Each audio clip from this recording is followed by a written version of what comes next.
ओम जय श्री हरि विष्णु। कार्तिक मास महात्म्य और कथा सुनने वाले सभी भक्तों का आज की कथा में हार्दिक स्वागत है। भगवान श्री कृष्ण और श्रीमती राधा रानी की कृपा सदैव आप और आपके समस्त परिवार पर बनी रहे। आज है 5 नवंबर 2023, दिन है रविवार।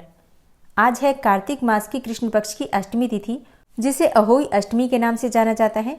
और इस दिन माताएं अपनी संतान की लंबी आयु के लिए और जिनकी संतति नहीं है वो संतान प्राप्ति के लिए व्रत धारण करके और अहोई माता की पूजा करती हैं।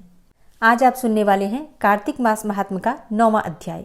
तो कथा सुनने से पहले हम सब की प्यारी श्री राधिका रानी का ध्यान कर लीजिए और फिर इस पावन और परम कल्याणकारी कथा का श्रवण करते हैं।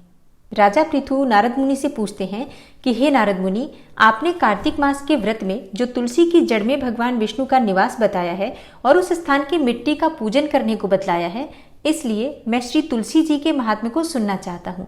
तुलसी कहाँ और कैसे उत्पन्न हुई, यह बताने की कृपा करें, और भगवान विष्णु को तुलसी इतनी प्रिय क्यों है, यह भी जरूर बताइए। तब नारद मुनि ने कहा, हे राजन, आप सावधान होकर तुलसी जी की महत्ता तथा उनके जन्म का प्राचीन इतिहास सुनिए। एक समय जब देवगुरु बृहस्पति और देवराज इंद्र कैलाश पर्वत पर शंकर जी का दर्शन करने गए तो भगवान शंकर ने अपने भक्तों की परीक्षा ली। उन जटाधारी दिगंबर ने उनके मार्ग में अवरोध डाला। यद्यपि वह तेजस्वी, शांत, लंबी भुजा और चौड़ी छाती वाले गौरवर्ण अपने विशाल नेत्रों से युक्त तथा सिर पर जटाधारी वैसे ही बैठे थे, तथापि उन भगवान शंकर को न पहचानकर इंद्र ने उनका नाम धाम आदि परिचय पूछा और कहा कि शंकर जी अपने स्थान पर हैं या कहीं गए हैं। इस पर उस तपस्वी ने कुछ नहीं कहा, परंतु त्रिलोकीनाथ के ऐश्वर्य से गर्वित होकर इंद्र कब तक चुप रहते। उन्होंने क्रोध करके तपस्वी से घुड़क कर कहा, अरे मैं पूछता हूँ तो उत्तर क्यों नहीं देता? मैं अभी तुझे वज्र मारता हूँ, फिर देखता हूँ तुझ दुर्मति की रक्षा कौन करता है। ऐसे क्रुद्ध हो इंद्र ने ज्यों ही उस दिगंबर को मारने के लिए हाथ में वज्र लिया, त्यों ही भगवान शंकर ने वज्र सहित इंद्र का हाथ स्तंभित कर दिया और विकराल नेत्र कर भगवान शंकर ने उसे देखा। त्यों ही ऐसा विदित हुआ मानो वह दिगंबर प्रज्वलित हो उठा है और तेज से जला देगा। भुजाएं स्तंभित होने से इंद्र के क्रोध और दुख का अंत न रहा, परंतु ज्यों ही बृहस्पति जी ने उस पुरुष को प्रज्वलित देखा, त्यों ही अपनी बुद्धि से उसको शंकर भगवान जानकर प्रणाम किया और दंडवत कर बहुत सी स्तुति भी की। फिर इंद्र ने भी भगवान शंकर से कहा, हे दीनानाथ, हे महादेव, आप अपना क्रोध रोककर इंद्र के अपराध को क्षमा कर दीजिए। बृहस्पति के यह वचन सुनकर महेश्वर गंभीर वाणी से बोले, मैं अपने नेत्रों से निकाले हुए क्रोध को कैसे रोकूं? तब बृहस्पति ने कहा, हे भगवान, अपने भक्तों पर दया करनी चाहिए। आप अपना भक्त वत्सल नाम सार्थक कीजिए। आप अपने इस तेज को कहीं और स्थापित कर दीजिए और इंद्र का उद्धार कीजिए। तब भगवान शंकर ने गुरु बृहस्पति से कहा, मैं तुम्हारी स्तुति से प्रसन्न हूँ। जो तुमने इंद्र को जीवन दान दिलवाया है, मैं विश्वास करता हूँ कि मेरे नेत्रों की अग्नि अब इंद्र को पीड़ित न करेगी। बृहस्पति से ऐसा कहकर भगवान शंकर ने अपने माथे से निकाले हुए अग्निमय तेज को अपने हाथों में लेकर क्षीर सागर में डाल दिया। फिर लीलाधारी भगवान अंतर्ध्यान हो गए। इस प्रकार जिसको जो जानने की इच्छा थी उसे जानकर इंद्र और बृहस्पति अपने स्थान को चले गए। राजा पृथु ने कहा, हे देवर्षि, आपको नमस्कार है। कृपा कर आप यह कहिए कि जिस समय भगवान शंकर ने अपने माथे का वह तेज क्षीर सागर में डाल दिया तो उस समय क्या हुआ? नारद जी ने कहा, हे राजन, जब भगवान शंकर ने अपना वह तेज क्षीर सागर में डाल दिया तो उस समय वह शीघ्र ही बालक होकर गंगा सागर के संगम पर बैठकर संसार को भय देने वाला रुदन करने लगा। उसके रुदन से समस्त संसार व्याकुल हो उठा। लोकपालों के मन में भी व्याकुलता हुई।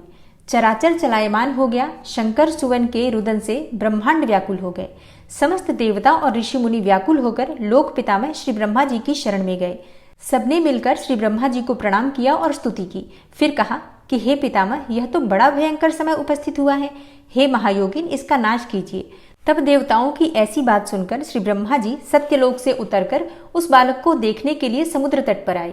समुद्र ने ब्रह्मा जी को आता देखकर प्रणाम किया और बालक को उठाकर उनकी गोद में दे दिया।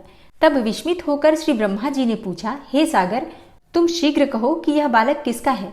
समुद्र ने विनम्र शब्दों में कहा, प्रभु, यह तो मैं नहीं जानता, किंतु मुझे इतना अवश्य ज्ञात है कि गंगा सागर के संगम पर प्रकट हुआ है। अतएव हे जगत गुरु, आप इस बालक का जात कर्म आदि संस्कार कीजिए, इसका जातक फल बताइए। नारद जी कहते हैं कि इधर तो सागर ब्रह्मा जी के गले में हाथ डालकर बार बार उनका आकर्षण कर रहा था। फिर तो उसने ब्रह्मा जी का गला इतनी जोर से पकड़ा कि उससे पीड़ित हो ब्रह्मा जी के नेत्रों में आंसू टपकने लगे। किसी प्रकार से ब्रह्मा जी ने अपने दोनों हाथों का जोर लगाकर अपना गला छुड़ाया और सागर से कहा, हे सागर, सुनो, मैं तुम्हारे पुत्र का जातक फल कहता हूँ। मेरे नेत्रों से जो यह जल निकला है, इसका कारण, इसका नाम जलंधर होगा। यह उत्पन्न होने के साथ ही तरुण हो गया है। इससे यह सब शास्त्रों का पारगामी, महापराक्रमी, महावीर, बलवान, महायोद्धा और रण दुर्मद होगा। यह बालक सब दैत्यों का अधिपति और भगवान विष्णु को जीतने वाला होगा तथा यह कहीं भी नहीं हारेगा। एक भगवान शंकर को छोड़कर यह सबसे अवध्य होगा। जहां से उत्पन्न हुआ है फिर वहीं जाएगा। इसकी स्त्री बड़ी पतिव्रता, सौभाग्यशालिनी, सर्वांग सुंदरी और परम मनोहर, मिष्टभाषिणी तथा शीलवान होगी। तब नारद जी कहते हैं, हे राजन, सागर से ऐसा कहकर ब्रह्मा जी ने शुक्राचार्य को बुलाकर उनके हाथों से बालक का राज्याभिषेक करवाया और स्वयं अंतर्ध्यान हो गए। फिर तो बालक को देखकर सागर बड़ा ही प्रसन्न हुआ और घर आ गया। कितने ही उपाय से उसका पालन कर उसको पुष्ट किया। फिर कालनेमी नामक असुर को बुलाकर उसका वृंदा नाम की कन्या से सविधि विवाह करवा दिया। उस विवाह में बड़ा उत्सव हुआ। श्री शुक्राचार्य के प्रभाव से स्त्री सहित जलंधर दैत्यों पर राज्य करने लगा। इसके बाद क्या हुआ, किस प्रकार से वृंदा तुलसी के रूप में अवतरित हुई और किस प्रकार से शालिग्राम के साथ उनकी पूजा होती है। तुलसी महारानी और शालिग्राम की ये कथा आप कल के अध्याय में सुनेंगे। और अब आप सुनेंगे कार्तिक मास की अष्टमी तिथि पर सुनी जाने वाली अहोई अष्टमी की कथा। कार्तिक मास की अष्टमी तिथि पर अहोई अष्टमी का व्रत किया जाता है और इस व्रत को बिल्कुल निर्जला ही धारण किया जाता है। इस व्रत को धारण करने से संतान प्राप्ति की कामना पूर्ण होती है और जिन माताओं के संतान है उनके संतान की आयु लंबी होती है, सुख समृद्धि उन्हें प्राप्त होती है और अहोई माता हर संकट से संतान की रक्षा करती हैं। तो जिस प्रकार से कुछ क्षेत्रों में जीवित पुत्रिका का व्रत किया जाता है, उसी प्रकार से कुछ क्षेत्रों में अहोई अष्टमी का व्रत संतान की लंबी आयु के लिए किया जाता है। तो जो भक्त अहोई अष्टमी का व्रत नहीं भी करते हैं, अगर वो इस कथा को भी सुनते हैं तो उनकी भी मनवांछित कामना अहोई माता पूर्ण करती हैं। तो सच्चे मन से और पूरे श्रद्धा भाव से अहोई माता की कथा का श्रवण करते हैं। एक साहूकार था जिसके 7 बेटे 7 बहुएं थी और एक बेटी थी। एक दिन सब मिलकर मिट्टी लेने गई क्योंकि दीपावली का समय था और घर की लिपाई पुताई के लिए मिट्टी की आवश्यकता थी। तो 7 भाभियों के साथ नंद भी मिट्टी खोदने गई। अब मिट्टी खोदते समय नंद के हाथ से एक स्याऊ का बच्चा मर गया। स्याऊ माता नाराज हो गई और बोली कि मैं तो तेरी कोख बांधूंगी। नंद ने अपनी सारी भाभियों से कहा कि मेरे बदले आप लोग कोख बंधवा लो, लेकिन 6 भाभियों ने बिल्कुल मना कर दिया। तब सबसे छोटी भाभी ने सोचा कि नहीं बंधवाएंगे तो सासू जी नाराज हो जाएंगी। तो छोटी भाभी ने अपनी कोख बंधवा ली। अब उसके जो भी बच्चा होता अहोई सात के लिए मर जाता। एक दिन उसने पंडिताइन बुलाकर पूछा कि क्या बात है, मेरे बच्चे अहोई सात के दिन ही क्यों मर जाते हैं। तब पंडिताइन बोली कि सुरभि गाय की सेवा किया कर, क्योंकि सुरभि गाय स्याऊ माता की सहेली है और जब वो तेरी कोख छोड़ेंगी तभी तेरा बच्चा जिएगा। ये सुनकर बहू ने सुबह सुबह उठकर गाय की सेवा करने का फैसला किया। तो सुबह सुबह उठकर वो सुरभि गाय का सारा काम कर देती थी। गौ माता ने एक दिन सोचा कि आजकल कौन मेरी इतनी सेवा करता है, मेरी बहुएं क्या करेंगी, वो तो लड़ाई करती रहती हैं। आज देखा जाए कि कौन सारा काम करता है। गौ माता ने सुबह सुबह उठकर देखा कि एक साहूकार के बेटे की बहू है जो सारा काम करती है। गौ माता बोली कि तुझे किस चीज़ की इच्छा है जो तू मेरा इतना काम करती है, मांग, क्या चीज़ मांगती है। तब साहूकार की बहू बोली, पहले मुझे वचन दो कि जो मैं मांगूंगी वो तुम मुझे दोगी। तब गौ माता ने वचन दिया कि तू जो मांगेगी वो सब दूंगी। तब साहूकार की बहू बोली कि स्याऊ माता तुम्हारी सहेली है और स्याऊ माता के पास मेरी कोख बंधी हुई है। हे गौ माता, उनसे मेरी कोख छुड़वा दो। फिर गौ माता उसे 7 समुंदर पार अपनी सहेली के पास ले जाने लगी। तो रास्ते में धूप बहुत थी, इसलिए वो एक पेड़ के नीचे बैठ गई। थोड़ी देर में वहां एक सांप आया। उसी पेड़ पर गरुड़ पंखनी का एक बच्चा था जिसे सांप डसने लगा। तो साहूकार की बहू ने सांप को मारकर डाल के नीचे फेंक दिया और बच्चे को बचा लिया। गरुड़ पंखनी जब आई तो साहूकार की बहू को चोंच मारने लगी। तो साहूकार की बहू बोली कि मैंने तुम्हारा बच्चा नहीं मारा है, सांप तेरे बच्चे को मार रहा था, मैंने तो तेरे बच्चे को बचाया है। तब गरुड़ पंखनी बहुत खुश हुई। उसने बोला, मांग, क्या मांगती है। साहूकार की बहू बोली, हमें तो 7 समुंदर पार स्याऊ माता के पास जाना है, क्योंकि 7 समुंदर पार स्याऊ माता रहती हैं, हमें तो तुम उनके पास पहुंचा दो। गरुड़ पंखनी ने अपनी पीठ पर बैठाकर दोनों जनों को स्याऊ माता के पास पहुंचा दिया। स्याऊ माता ने जब गऊ माता को देखा तो बहुत प्रसन्न हुई और उन्होंने बोला, आ बहन, बहुत दिनों बाद आई है। और स्याऊ माता बोली कि मेरे सिर में तो बहुत जूं हो गई हैं। तब गऊ माता ने कहा कि मेरे साथ जो आई हैं इससे जुएं निकलवा लो। तब साहूकार की बहू ने स्याऊ माता की सारी जुएं निकाल दी। स्याऊ माता बोली कि तूने मेरी बहुत भलाई की है, तेरे 7-7 बेटे 7-7 बहुएं हो। बहू बोली कि मेरे तो एक भी बेटा नहीं है, 7 बेटे कहाँ से होंगे। स्याऊ माता बोली, क्यों नहीं होंगे। तब साहूकार की बहू बोली, मुझे वचन दो कि मेरे 7 बेटे होंगे। तब स्याऊ माता बोली, वचन वचन वचन उकूती धोबी कुंड पर कंकरी हो। तब साहूकार की बहू बोली, मेरी कोख तो तुम्हारे पास बंधी हुई है। तब स्याऊ माता ने कहा कि तूने तो मुझे बहुत ठगा, मैं तेरी कोख खोलती तो नहीं, लेकिन अब तो खोलनी पड़ेगी। जा, तेरे घर में तुझे 7 बेटे 7 बहुएं मिलेंगी। तू 7 उजमन करियो, 7 अहोई माता, 7 मांडियो, 7 कढ़ाई कराइयो। वो घर गई, देखा कि वहाँ 7 बेटे और बहू बैठे हैं और बहुत सारा धन भी हो रहा है। उसने 7 अहोई मांडल, कोई दीवार पर, कोई मटके पर, कोई कहीं, 7 उजमन करे, 7 कढ़ाई करी। उधर देवरानी जेठानी कहने लगी, जल्दी जल्दी चौका पूजा कर लो, नहीं तो सब कोई रोने लग जाएंगे। थोड़ी देर में उन्होंने अपने बेटे से कहा कि देख कर आओ, आज वो रोई क्यों नहीं। बेटा गया, देख कर आया और बोला, चाची तो अहोई मांड रही हैं, खूब उजमन हो रहा है। फिर और जेठानी दौड़ी दौड़ी आई और देखे कि वो तो कोख छुड़ा कर ले आई है। वो सब बोली कि तुमने कोख कैसे छुड़ाई। वो बोली, मैंने तो कोख बंधाई नहीं, लेकिन स्याऊ के बच्चे के मरने से कोख बंध गई। अब स्याऊ माता ने मुझ पर दया करके मेरी कोख खोल दी। हे स्याऊ माता, जैसे साहूकार की बहू की कोख खोली वैसे सबकी खोलना। कहते सुनते हुंकारा भरते सब पर अपनी कृपा बनाए रखना। प्रेम से बोलिए, स्याऊ माता की जय, अहोई माता की जय। और अब आप सुनेंगे श्री तुलसी चालीसा। श्री तुलसी महारानी करु विनय सिरनाय, जो मम हो संकट विकट दीजे मात नशाय।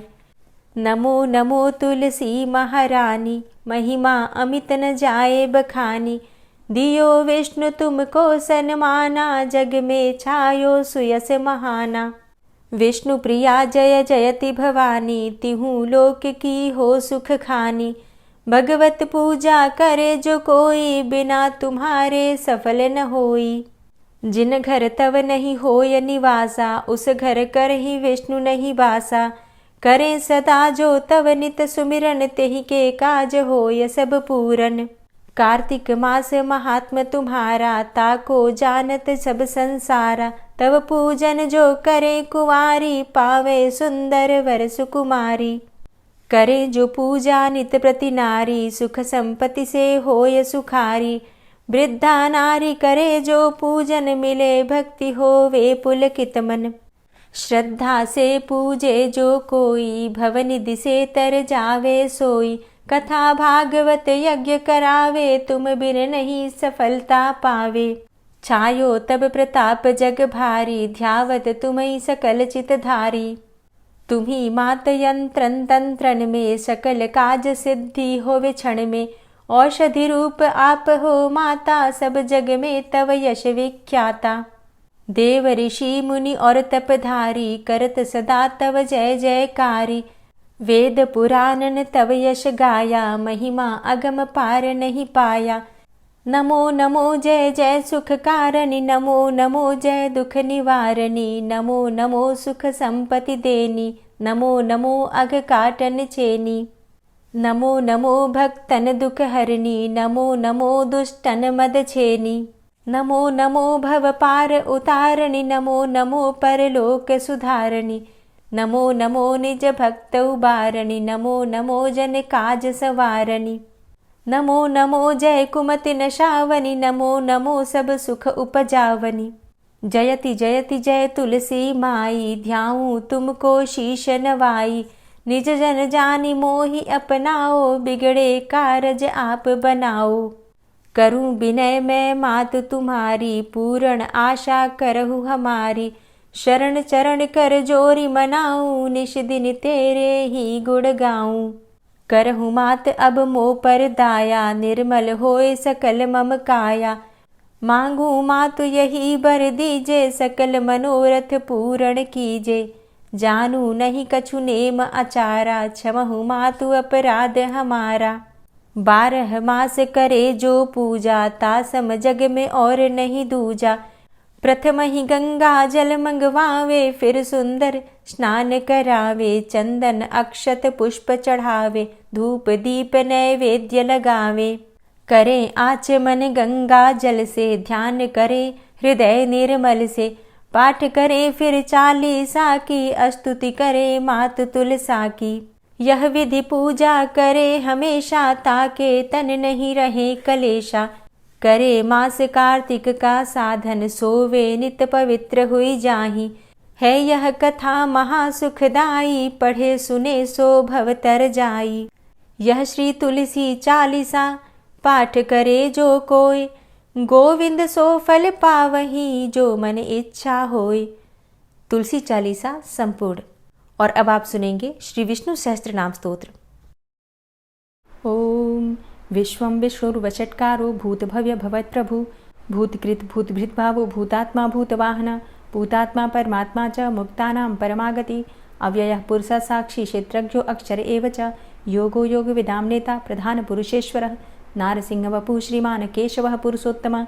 सर्वः शर्वः शिवस्थाणुर्भूतादिर्निधिर्व्ययः। संभवो भावनो भर्ता, प्रभवः प्रभुरीश्वरः। स्वयंभू शंभुरादित्यः, पुष्कराक्षो महास्वनः। अनादिनिधनो धाता, विधाता धातुरुत्तमः। अप्रमेयो ऋषिकेश, पद्मनाभो अमरप्रभु। विश्वकर्मा मनुस्त्वष्टा, स्थविष्ठः स्थविरो ध्रुवः। अग्राह्यः शाश्वतः कृष्णो, लोहिताक्षः प्रतर्दनः।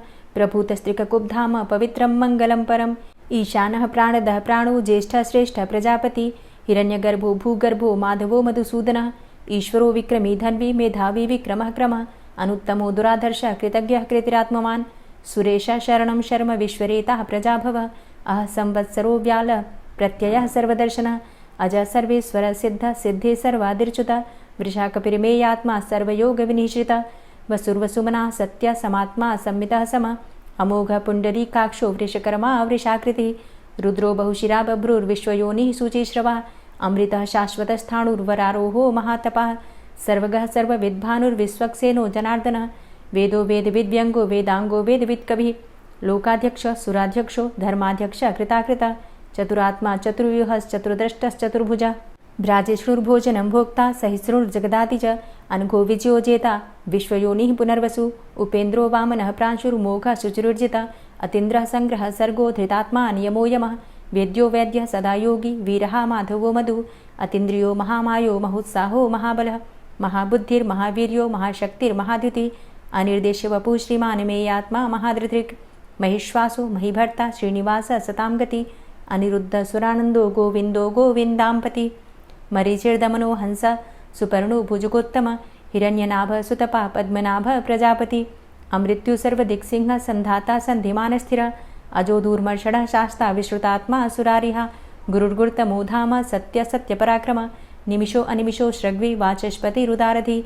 अग्रणिर्ग्रामणी श्रीमान्, न्यायो नेता समीरणः। सहस्रमूर्धा विश्वात्मा, सहस्राक्षः सहस्रपात्। आवर्तनो निवृत्तात्मा, संवृतः सम्प्रमर्दनः। अह संवर्तको वहनिर्निलोधरणीधरः। सुप्रसादः प्रसन्नात्मा, विश्वदृग् विशुभुग् विभुः। सत्कर्ता सत्कृतः साधु, जहर्नुर्नारायणो नरः। असंख्येयो अप्रमेयात्मा, विशिष्टशिष्टकृच्छुवि। सिद्धार्थ सिद्धसंकल्प, सिद्धिदः सिद्धिसाधनः। वृषाहि वृषभो, विष्णुर्विष्पर्वा वृषोदरः। वर्धनो वर्धमानश्च, विविक्तः श्रुतिसागरः। सुभुजो दूर्धरो वाग्मी, महेन्द्रो वसुदो वसु। नैकरूपो बृहद्रूपः, शिपिविष्टः प्रकाशनः। ओजस्तेजो द्युतिधरः, प्रकाशात्मा प्रतापनः। ऋद्धस्पष्टाक्षरो मन्त्रश्चन्द्रांशुर्भास्करदुतिः। अमृतांशुद्भवो भानु, शशबिन्दुः सुरेश्वरः। औषधं जगतः सेतु, सत्यधर्मपराक्रमः। भूतभव्य भवन्नाथः, पवनः पावनो नलः। कामः कामकृत्कान्तः, कामः कामप्रदः प्रभुः। युगादिकृद्युगावर्तो, नैकमायो महाशनः। अदृश्यो व्यक्तरूपश्च, सहस्रजितनन्तजित्। इष्टो अविशिष्ट शिष्टेष्ट, शिखण्डी नहुसो वृष। क्रोधः क्रोधकृत्कर्ता, विश्वबाहुर्महीधरः। अच्युतः प्रतितः प्राणः, प्राणदो वासवानुजः। अपां निधिर्धिष्ठानं, प्रमत्तः प्रतिष्ठितः। स्कन्दः स्कन्दधरो धूर्यो, वरदो वायुवाहनः। वासुदेवो बृहद्भानुरादिदेवः पुरन्दरः। अशोकस्तारणस्तारः, शूरः सौरिर्जनेश्वरः। अनुकूलः शतावर्त, पद्मी पद्मनिभेक्षणः।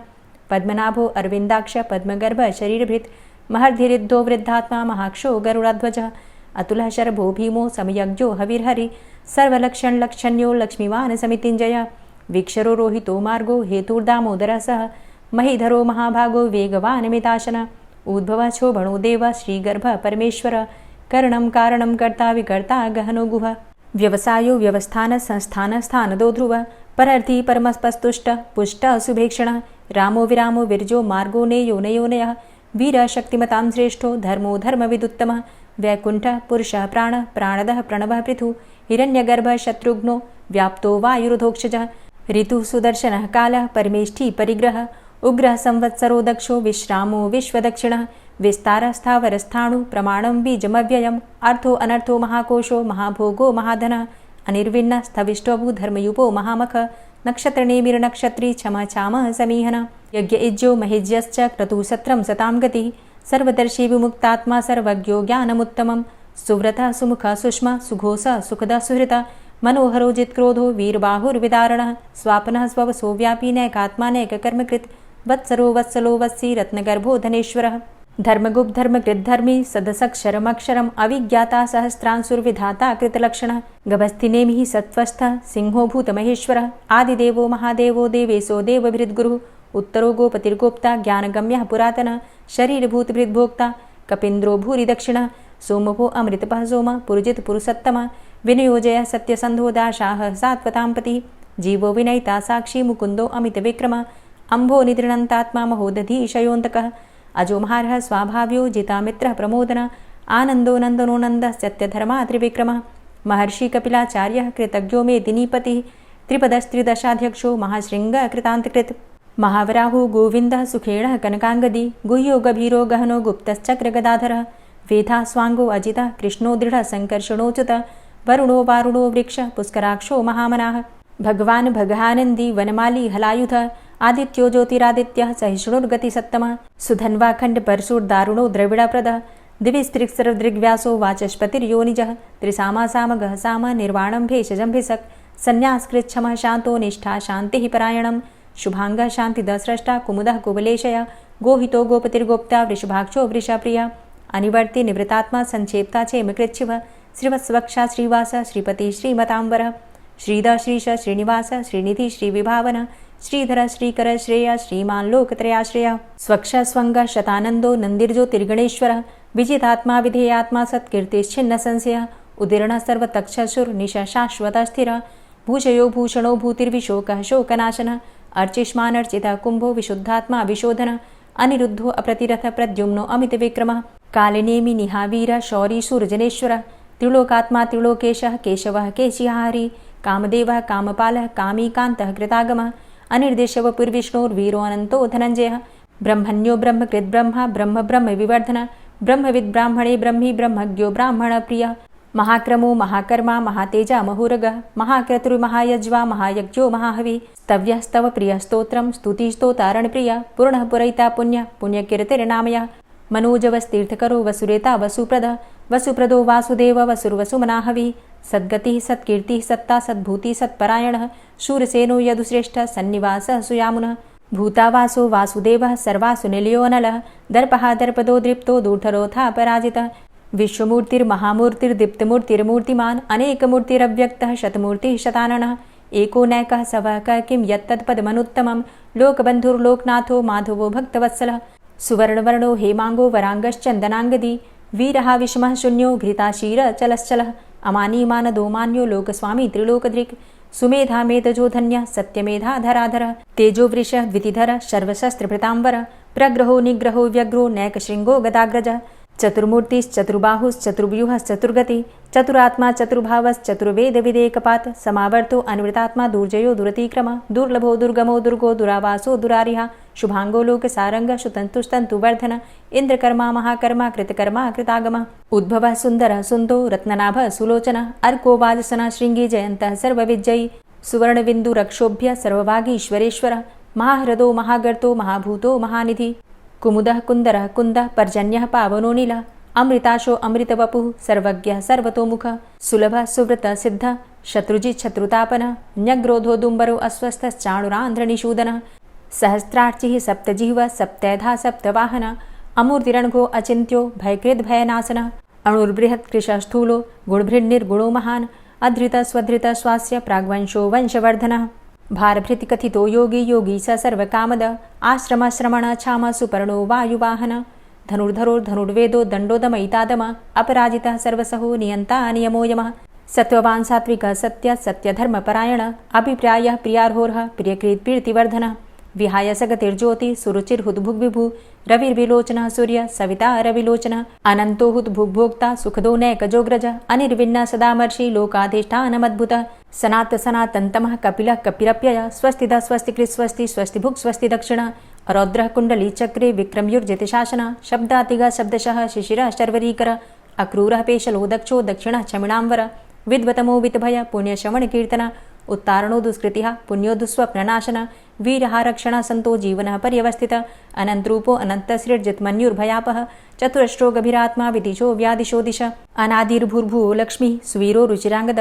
जननो जन्मादिर्भीमो भीमपराक्रम आधारनीले योधाता पुष्पहासः प्रजागर ऊर्ध्वगः सत्पथाचारः प्राणदः प्रणवापण प्रमाणं प्राणनीलियः प्राणभृत् प्राणजीवनः तत्त्वं तत्त्वविदेकात्मा जन्म मृत्यु जरातिग पूर्व स्वस्तरुस्तार सविता प्रपितामह यज्ञो यज्ञपतिर्यज्वा यज्ञांगो यज्ञवाहन यज्ञभृद्यज्ञ कृद्यज्ञ यज्ञभुग् यज्ञसाधन यज्ञान्तिकृद्यज्ञ गुह्यमन्यमन्नादेव च आत्मयोनिः स्वयं जातो वैखानः सामगायन देवकी नन्दन स्रष्टा क्षितिसः पापनाशन शङ्खभृन्नन्द कीचक्री शारङ्गधन्वा गदाधरः रथांगपाणिरक्षोभ्य सर्वप्रहरणायुध ओम नमः इति। दोस्तों, आज 5 नवंबर को रवि पुष्य योग का दुर्लभ और अत्यंत ही श्रेष्ठ शुभ संयोग हमें प्राप्त हो रहा है सुबह 10:29 तक।